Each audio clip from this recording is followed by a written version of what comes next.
Hello बच्चों, let's see the question. The question is, which of the following steps during glycolysis is associated with utilization of ATP? And the options are, first is glucose to glucose 6-phosphate, second is fructose 6-phosphate to fructose 1,6-bisphosphate, third is PEP to pyruvic acid, and option D is both A and B. So let's see what is the key concept to solve the question. So the key concept to solve the question is that कि हमें glycolytic pathway के बारे में पता होना चाहिए. So we should be having an entire knowledge about the glycolytic pathway, or we can say glycolysis, कि ये कहाँ होता है और इसमें क्या क्या steps involved है. So we should be having an entire knowledge of this. अब glycolysis क्या है? So glycolysis word comes from the two words ग्लाइकोज मतलब होता है sugar, and the word lysis मतलब होता है स्प्लिटिंग और ब्रेकडाउन. तो इस प्रोसेस में होता क्या है ग्लाइकोलिसिस में कि एक ग्लूकोज का मॉलिक्यूल जिसके अंदर होते हैं 6 कार्बन्स, ये सेल के साइटोप्लाज्म के अंदर मींस इनटू द साइटोसोल और cytoplasm of the cell, it is converted into or broken down into 2 molecules of pyruvate, and one pyruvate is having 3 carbon. So from one glucose molecule, 2 pyruvate molecules are formed, and this process occurs in the cytosol or cytoplasm of the cell. So this entire pathway, अब जो हमने यहाँ पे reaction लिखा है, it is not that simple.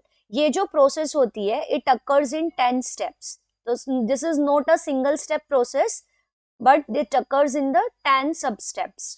तो ये जो सब स्टेप्स हैं ये सारे के सारे साइटोप्लाज्म के अंदर होते हैं, and these steps are catalysed by enzymes. So हर स्टेप के लिए एक यूनिक एंजाइम की जरूरत पड़ती है. अब हमें बताना है कि कौन से स्टेप में ग्लाइकोलिसिस के यूटिलाइजेशन होता है. वैसे देखिए कि ये जो पाथवे है इसके अंदर एटीपी रिलीज होती है, एटीपी इज रिलीज्ड यानी एनर्जी रिलीज होती है. बट ये जो पाथवे है ग्लाइकोलिसिस, ये अगर हम इसे देखें डिटेल में, सो ग्लाइकोलिसिस के अंदर 10 स्टेप्स हैं, लेकिन जो इसमें से फर्स्ट 3 स्टेप्स हैं उनके अंदर एटीपी यूज होगी. तो ये ग्लाइकोलिसिस की रिएक्शंस को 10 रिएक्शंस को हम 2 फेजेस में बांट लेते हैं. One is called the preparatory phase. तो प्रीपेरेटरी फेज में एटीपी यूज होगी. तो प्रीपेरेटरी फेज को हम बोलेंगे वो फेज जहां पे एटीपी इज यूज्ड. जबकि जो दूसरे रिएक्शंस हैं जहां पे एटीपी निकलेगी मतलब पे ऑफ होगी, सो दैट पे ऑफ फेज वहां पे क्या होगा, एटीपी रिलीज होगी. सो ग्लाइकोलिसिस की रिएक्शन को हम ऐसे 2 सब स्टेप्स में बांट सकते हैं. अब देखिए जो हमें पता है कि प्रिपरेटरी फेज में एटीपी यूज होगी. सो प्रिपरेटरी फेज के बारे में थोड़ा सा डिस्कस करते हैं. सो इन दिस फेज क्या होगा, फर्स्ट रिएक्शन जो होगा ग्लाइकोलिसिस का, that involves ग्लूकोज जिसके अंदर है 6 कार्बन्स. तो इस तरह से अगर हम एक ग्लूकोज को ऐसे रिप्रेजेंट कर रहे हैं 2 3 4 5 6, so these are 6 carbon. This is first, second, third, fourth, fifth and 6th carbon. ये ग्लूकोज के 6 कार्बन है which are connected together by these covalent bonds. तो ऐसे हमने इसको रिप्रेजेंट किया है. अब होगा क्या, first step of glycolysis is the phosphorylation. First step में होगा फोस्फोराइलेशन. अब फोस्फोराइलेशन का मतलब होता है addition of phosphate group to something. तो यहाँ पे ग्लूकोज के अंदर एक फोस्फेट ग्रुप ऐड हो जाएगा, और वो कौन से कार्बन पे होगा, 6th कार्बन पे. So it will lead to the formation of glucose 6-phosphate. सो यहाँ पे क्या होगा, ग्लूकोज 6-phosphate बन जाएगा. Still it has 6 carbons. तो ग्लूकोज 6-phosphate, इसके अंदर 6 कार्बन है. तो हम इसको रिप्रेजेंट करेंगे, ये 6 कार्बन है ग्लूकोज के. तो यहाँ पे 6th वाले कार्बन के ऊपर एक फोस्फेट ग्रुप ऐड हो गया. Now the question is where this phosphate group comes from. तो यहाँ पे क्या होता है, 1 molecule of ATP is hydrolysed, और जब एक एटीपी टूटेगा तो it will lead to the formation of 1 ADP and 1 molecule of phosphate.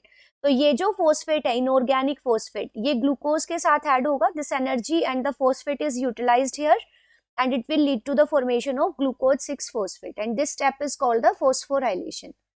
अब जो सेकेंड स्टेप होगा उसके अंदर आइसोमेराइजेशन होगा एंड ग्लूकोज चेंज हो जाएगा अपने आइसोमर के अंदर जिसका नाम है फ्रक्टोज 6-फॉस्फेट। तो it will be changed into fructose six phosphate. अब जो नेक्स्ट स्टेप है उसके अंदर क्या होगा, एक और फोस्फोराइलेशन होगा। तो फोस्फोराइलेशन में तो एक और फ्रक्टोज के ऊपर जो 6 कार्बन है वहां पे already there is a phosphate, अब फर्स्ट कार्बन के ऊपर भी एक और फोस्फेट ऐड हो जाएगा and it will lead to the formation of fructose one six bis phosphate. तो इसको हम रिप्रेजेंट कर सकते हैं, ये फ्रक्टोज में भी 6 कार्बन है, 3, 4, 5, 6। तो 6 पे ऑलरेडी फोस्फेट था, अब फर्स्ट पे और फोस्फेट ऐड हो गया। Now again this ATP will be hydrolysed, एक एटीपी का मॉलिक्यूल यहाँ पे फिर से हाइड्रोलाइज होगा एंड जो यहाँ पे ATP it will be converted into ADP plus phosphate, और ये फॉस्फेट यहाँ पे इसके अंदर ऐड हो गया। तो ये जो 3 स्टेप्स हमने देखे यहाँ पे, इन 2 स्टेप्स में, फर्स्ट स्टेप में और थर्ड स्टेप्स में हम देख रहे हैं कि एटीपी यूज हो रहा है। So this phase is called the preparatory phase. जबकि जो लास्ट स्टेप है जो हमें ऑप्शन डी में सी में गिवन है PEP2 पायरुवेट। सो ये वाला जो फेज है ये पड़ता है पे ऑफ फेज में, ये वाला रिएक्शन।